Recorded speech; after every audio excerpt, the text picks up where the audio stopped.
problema ng printer na to, by the way, ang printer na to, ang unit na to is model na Epson L120. Tama ba? So, Epson L120 to, hindi na siya nag-ano, hindi na, may barado siyang hose o kaya yung head niya barado na siguro. So, itatry kong linisin. Papakita ko sa inyo kung paano i-disassemble. Okay, so panoorin nyo na lang. So, may dalawang ano, ang gagawin nyo, tanggalin nyo muna to. Ayan. Tanggalin nyo to. Okay, pag natanggal nyo, o kahit unahin nyo to, may dalawang screw dito, dalawa sa gilid, isa, dalawa. Natanggal ko na to, so pinapakita ko lang kung paano tatanggalin. Hindi ko kasi na video kanina. So ito, pag natanggal na yan, sungkitin nyo lang. So meron kayong flat na, ito kasi matulis, mas maganda kung flat yung dulo. So sungkitin nyo lang dito. Yan. Sungkitin nyo, ganyan, yan. Tapos paikutin nyo lang. Kasi may lock yan sa loob. So pag nasungkit nyo, matatanggal nyo na yan. Okay?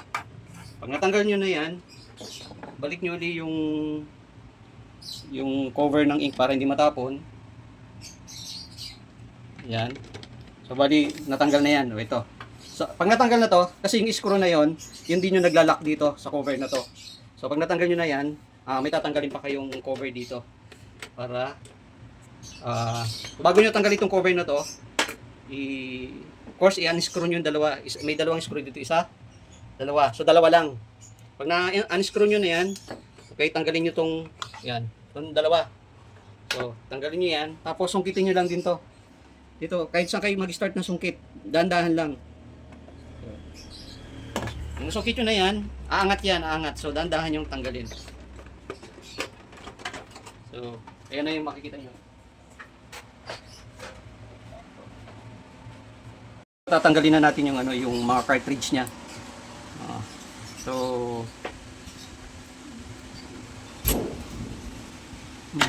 nakalimutan ko palang ipakita kanina, yung pagtanggal ko, yung dalawang screw dito sa ibabaw, meron pang, pag natanggal nyo na yung cover, itanggalin nyo ulit yung dalawang screw dito sa gilid.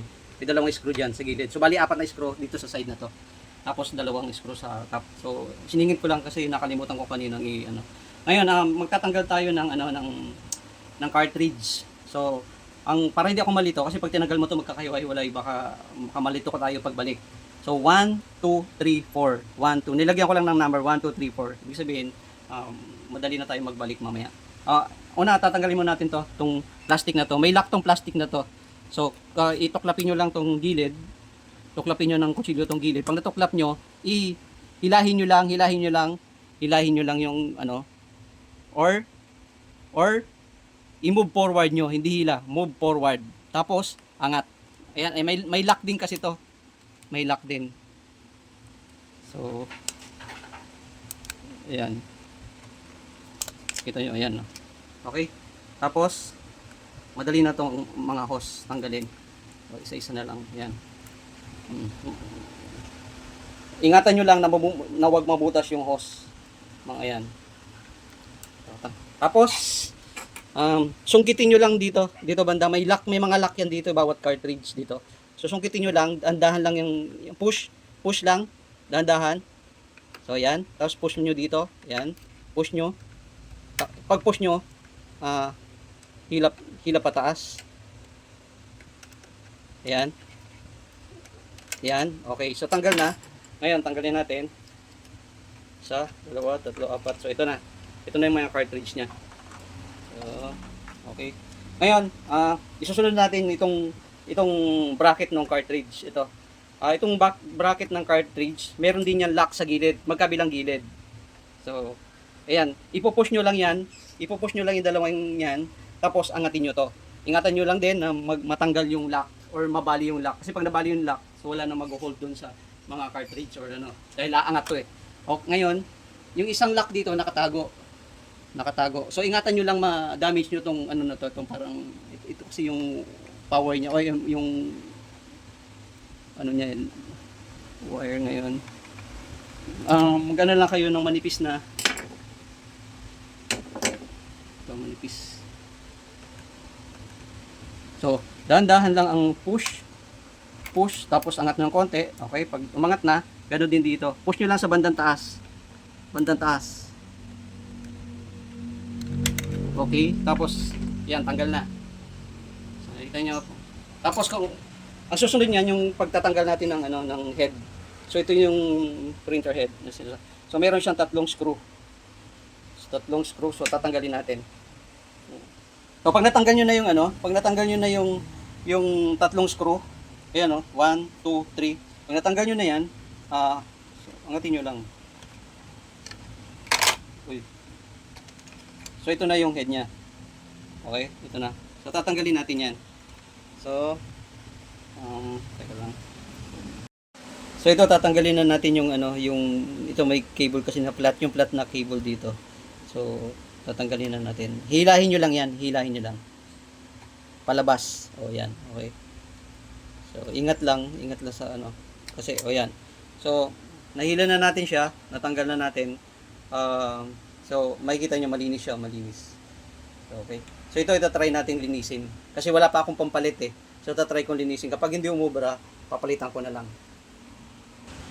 Ito may ano, may binili akong ano cleaning solution para sa printer head sa online. So ito yung brand niya. So yan, i-check niyo na lang diyan sa ano sa may link akong i-check out niyo na lang o yun. Ngayon, may kasama na siyang ito, syringe tapos may hose. So ito, okay. So linisin na natin. Ngayon, ito lang.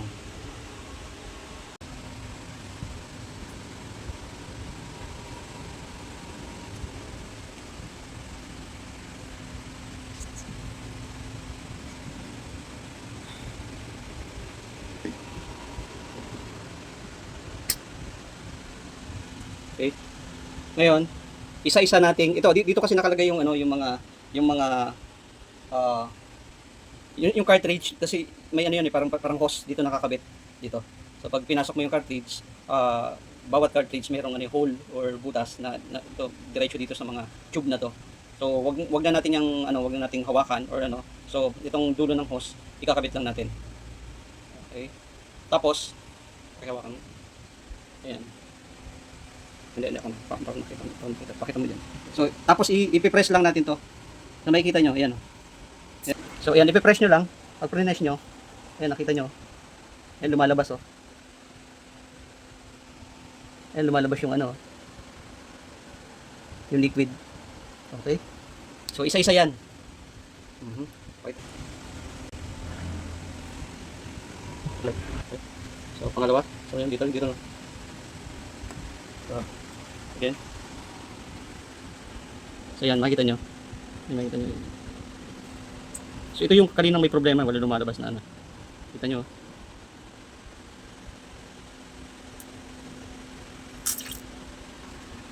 Ayan, okay. Tayo. Kita nyo. Ano to? Ano ba? Ano to?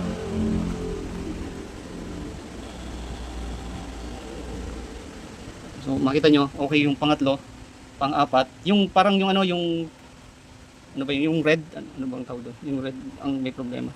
So yan yung blue, makita nyo yung blue. Yan oh.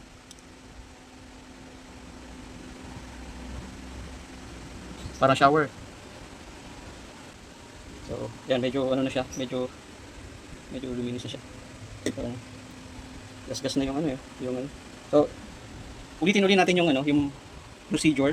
From 1 to 4. 1. 1.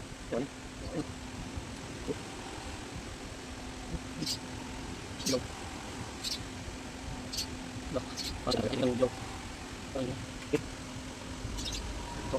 Yung ano, yung result nung bago namin linisin yung ano, yung printer. So nakikita nyo kulay blue lang. Kulay blue lang yung lumalabas, yung black, yung red at saka yung ano, yung cyan pala to, hindi to blue. Anyway, yung black, red, tsaka yung yellow wala, barado. So makikita nyo. Ayan.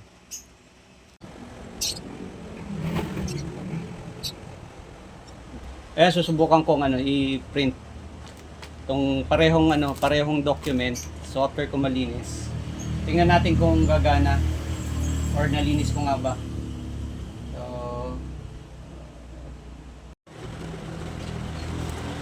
tingnan natin yung pagkakaiba kung ano.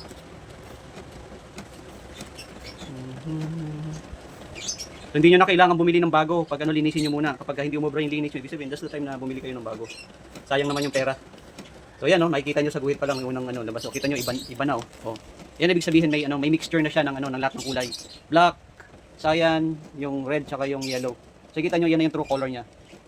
So yan So easy lang, sandali lang, napakadali lang maglinis. Sundan nyo lang yung yung ginawa ko. Ayan Kasi nakita nyo, napakalinaw Hindi pa yan hindi pa yan photo paper. Ano lang yan, bond paper lang yan. Yan ang true color niya. So nakikita mo to, ayan Makita nyo, sa computer, sa laptop. Tapos tingnan nyo yung So parehong-pareho, di ba? Ayos.